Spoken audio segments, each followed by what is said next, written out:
मुझे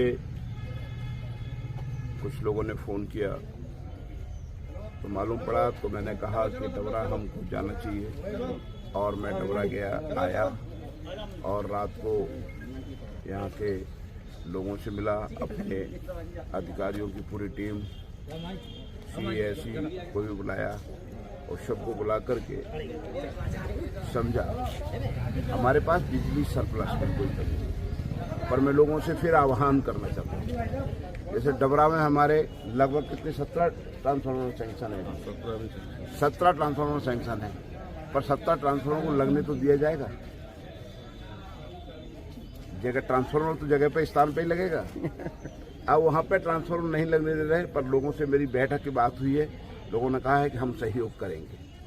दूसरा, लोगों से मैं अनुरोध कर रहा हूँ कि अपने हर ट्रांसफार्मर पर जो लोड है उसको अपनी जो आप खर्च कर रहे हो, लोड इतना ले रहे हो उतना लोड सैंक्शन कराओ, जिससे उस ट्रांसफार्मर की क्षमता वृद्धि की जा सके। लोगों ने मुझे आश्वस्त किया है और जहां पर छोटी मोटी त्रुटियां मिली उनको ठीक करने के निर्देश दिए गए हैं और जो अधिकारी दोषी हैं उनके खिलाफ कार्रवाई करने के भी निर्देश दिए गए। सर, वो कौन कौन अधिकारी हैं? आपने सभी मैंने कहा कि ये जांच का विषय है और तुरंत इसके परिणाम आपको 5 दिन के अंदर मिल जाएंगे। तो क्या सर आपके द्वारा ये समझे कि बिजली सुचारू रूप से शहरवासियों को मिल पाएगी?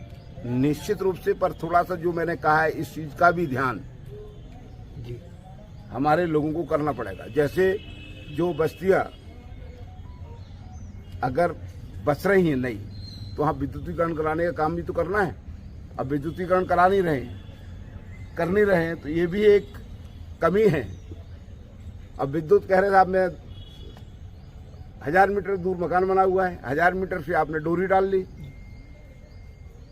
इस बात को भी थोड़ा सा ठीक करने की जरूरत है। क्या हम ये समझे सर आपके बीच का कि आपने जिस तरह से एसी बोला कि मैं अपने निवास में ही रहूंगा, एसी में ही रहूंगा, अपने निवास के सामने टेंट लगा के रह रहे हैं, तो क्या उसी का संदेश है कि प्रद्युम्न सिंह तोमर ऊर्जा मंत्री जगह जगह भ्रमण करेंगे रात्रि में? नहीं, ये देखिए, मेरा रात्रि में मैं विश्राम बिना एसी करूंगा। मध्य प्रदेश में बिजली की कोई कमी नहीं है, पर एसी में क्यों नहीं रहूंगा?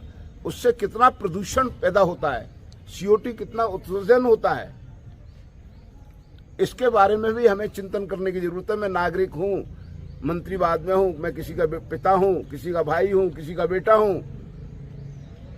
क्या इस धरती माँ को के संरक्षण के लिए आवश्यकता नहीं है? क्या आने वाली पीढ़ी के भविष्य के लिए आवश्यकता नहीं है? क्या ये हमारा शहर हरा भरा नहीं होना चाहिए? क्या ये हमारा प्रदेश हरा भरा नहीं होना चाहिए? क्या ये